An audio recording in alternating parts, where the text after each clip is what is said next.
డొక్కు బస్సులతో నడిపినటువంటి డొక్కు పరిపాలన చూసాం. 5 సంవత్సరాల వైఎస్ఆర్ పాలనలో జగన్మోహన్ రెడ్డి ముఖ్యమంత్రి ఉన్నప్పుడు ఒక్క బస్సు కూడా రాలే, కొత్త బస్సు వినుకొండకి.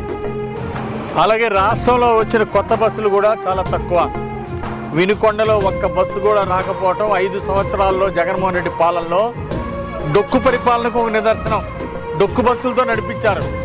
కానీ ఈరోజు చంద్రబాబు గారి పాలనలో కొత్త బస్సులు వచ్చిన 2 నెలల్లోనే 13 బస్సులు, కొత్త బస్సులు వినుకొండ డిపోలో లాంచ్ చేశాం. ప్రయాణికుల సౌకర్యం కోసం కొత్త బస్సుల్ని నవ చైతన్యంతో, నూతన ఉత్సాహంతో నవనిర్మాణం చేస్తున్నటువంటి చంద్రబాబు నాయుడు గారు రాష్ట్రంలో ఈరోజు ఆర్టీసీలో కొత్త పుంతల్ని ముందుకు నడిపిస్తున్నందుకు చంద్రబాబు నాయుడు గారికి ధన్యవాదాలు. ముఖ్యంగా కోటేశ్వరరావు నాయక్ గారు నియంగా చాలా సమర్థవంతంగా చేస్తున్నారు.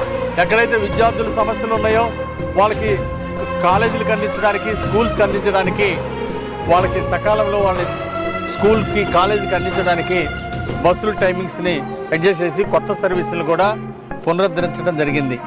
అంటే ఆర్టీసీ లాభాల్లో నడిపించాలి. దాంతోపాటు లాభాల కంటే ముందు సేవా దృక్పథంతో ఈరోజు ఆర్టీసీని నడిపించాల్సినటువంటి ఆవశ్యకత